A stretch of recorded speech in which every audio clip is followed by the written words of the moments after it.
Taking a look at the 5 primary characteristics of American government as designed by the founders to limit the power both of people to run over the rights of other individuals as well as the government from running over our rights. So the very first one is what we can call representative democracy.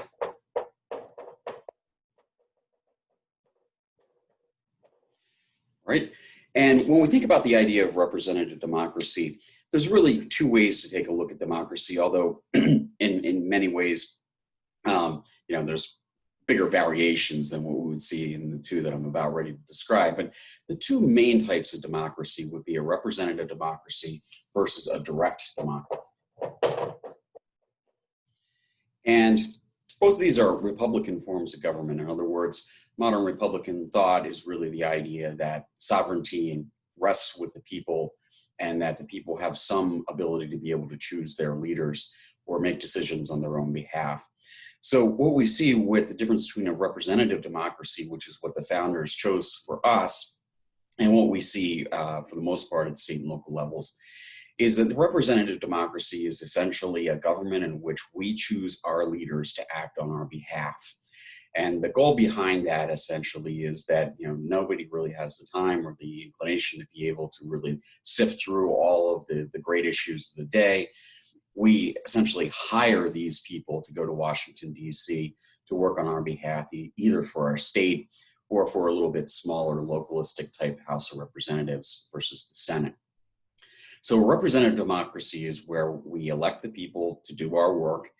And as they do our work, we then have a period of elections after which we decide whether or not they have upheld the trust that we placed into them.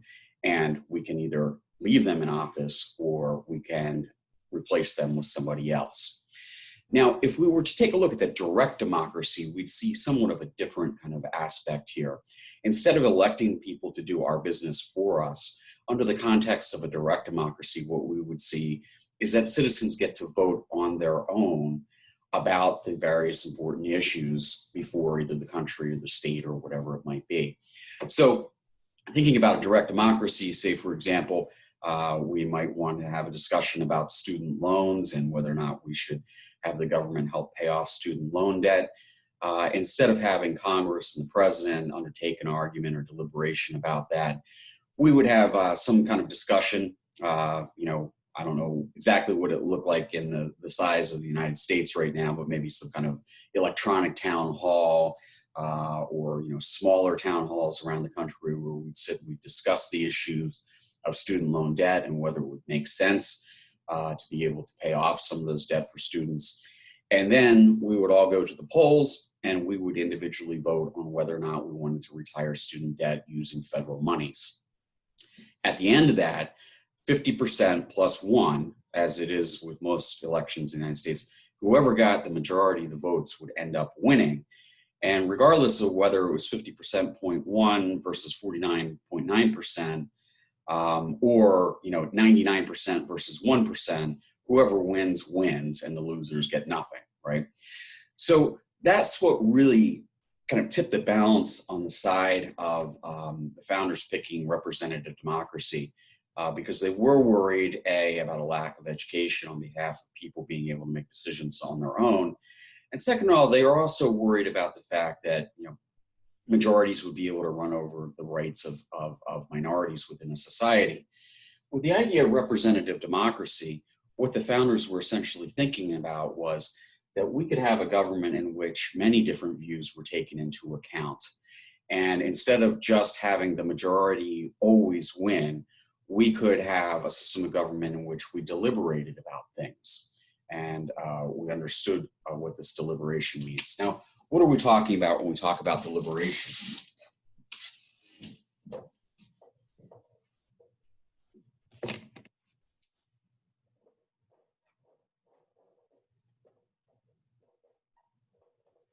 Deliberation is very important to the founders' concept of government, because the idea was that in a country of many different interests, what we would need to do is sit down and discuss how legislation or any government undertaking would affect the broad country as a whole.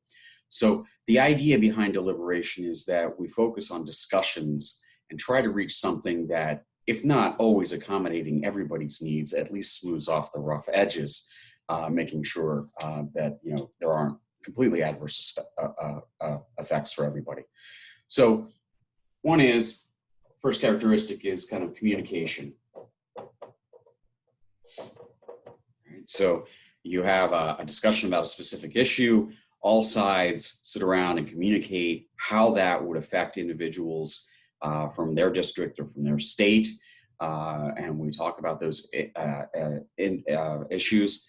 And then we kind of have some arguments about that. And we essentially discuss the various arguments that have been laid out there. And then finally, we have kind of persuasion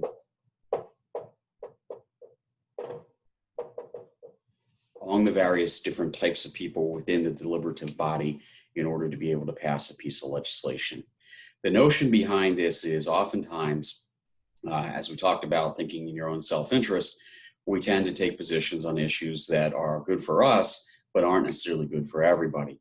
And if we have some deliberation, at least we can have discussion through communication and arguments and persuasion, and discuss within the confines of the representative body ways in which we might have legislation that suits more people, right? So direct democracy, you're running kind of just the majority wins all the time. With deliberation in a representative democracy, hopefully what we have is a discussion of how anything's going to affect broader peoples. And what we see then is that hopefully the legislation is built upon to take into account many different types of interests. And that's a very important thing in relationship to that. So the one big advantage then the founders saw about representative democracy was deliberation. Another thing was the idea of linkage.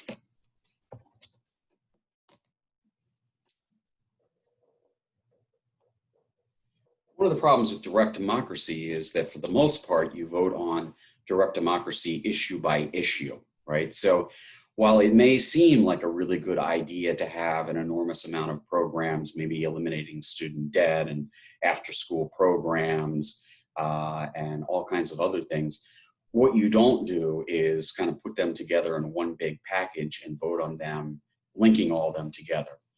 Our representative bodies essentially have to come up with a budget every year that takes into account limited amounts of revenue and what we want to spend that on.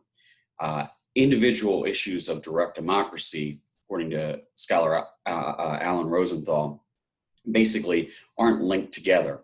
So you can have a series of decisions that in and of themselves seem to make sense, but as a package don't make sense overall because we don't take into account the larger context of the way that government operates or the larger context of the way that we budget things. And then finally,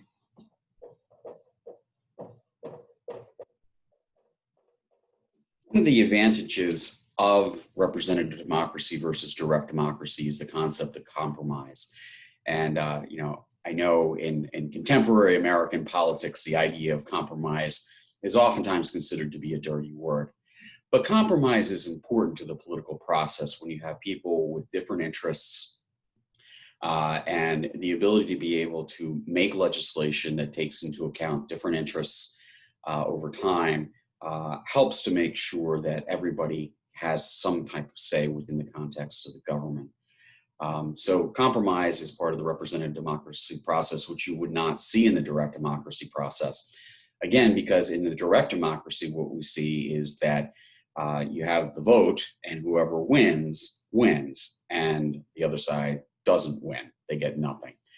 So hopefully as part of the deliberative process, we have some compromise, which takes into account many more interests than we would see with a direct democracy.